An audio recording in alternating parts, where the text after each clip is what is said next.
ኣብ ህይወት ብዙሓት መንገድታትን ኣንፈታትን ጉዕዞ ኣለዎ።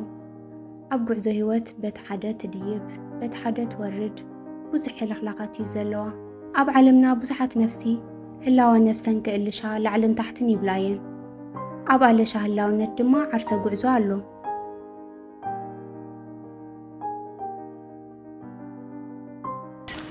ትፈልጥሮ ንሕና መናእሰይ ምቹው ባይታ ፈጠርቲ እምበይ ዝተመቻቸየ ባይታ ተጸበይቲ ሃምለ ይኾና ኣብዚ ሎሚ ግዜ ዝረአሎ ነገር ኣስፊሕና ነውግዐሉ እዩ። ንሕና መናእሰይ ኣብዚ ሰዓት ዝተመቻቸየ ባይታ ስካዕ ዝፍጠረልና ንጽበለና ይመስለኒ።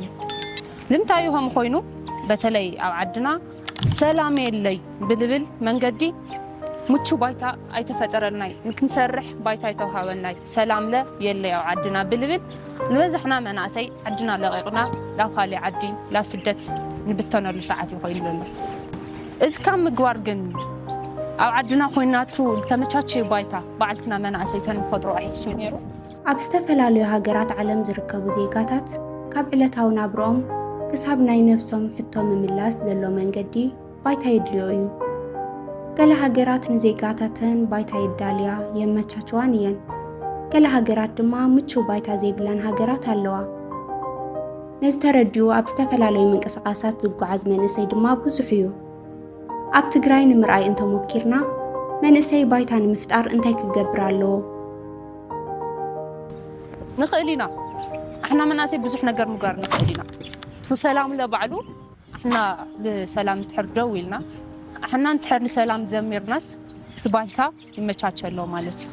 መንግስቲ ብቻ ይኾነ ኢሉ ዝሰና ኣብና ሰላም ባይታ ንሰላም ህዝቢ ለባዕሉ ንትሕር ዝዝምር ኮይኑ ንሰላም ንትሕር ህዝቢ ባዕሉ ደው ኢሉ ኮይኑ በተለይ ለለ መናእሰይ ሰላም ይመጽእ ማለት እዩ። ሰላም ንትሕር ሃልዩ ለለ ኣሕና ኣብ ዓድና ብዙሕ ነገር ነምጽእ ብዙሕ ነገር ክንሰርሕ ንኽእል ኢና። ብዚ ምኽንያት ብጣዕሚ ብዙሓት መናእሰይ ካብ ዓድና ለቂቕና ብምኻድ ምኽንያት ናይዚ ዓዲ ኩነታት ለንሪኦ ኣለና።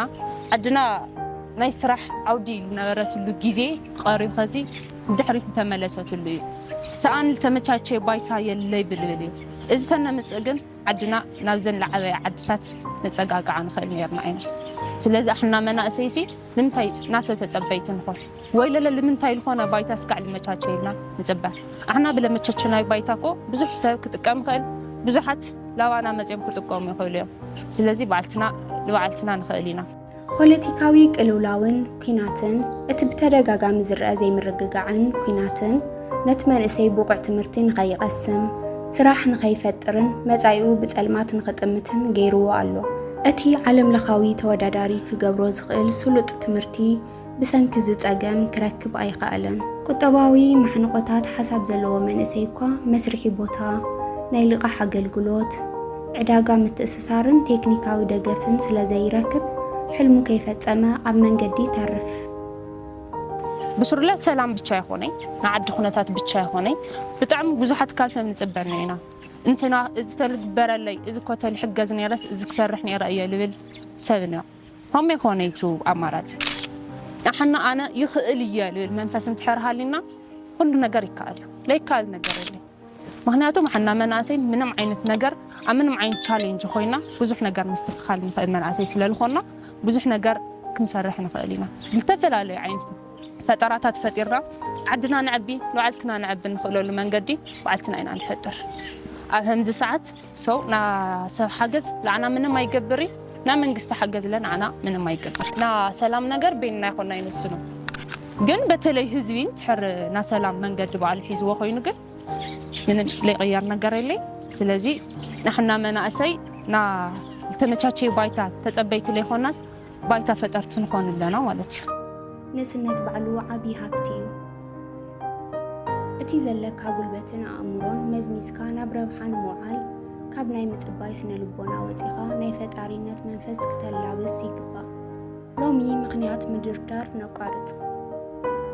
ኣብ ክንዲ ኣብ ኩርናዕ ኮይና ነማርር ኣብ ዘለናዮ ኮይና ንስራሕ። እቲ ሎሚ ትጅምሮ ዘለኻ ንእሽተይ ጻዕሪ ጽባሕ ንዓለም ዘግርም ዓወት ኮይኑ ክበቅል እዩ። ሰናይ ንመንእሰይ ትግራይ።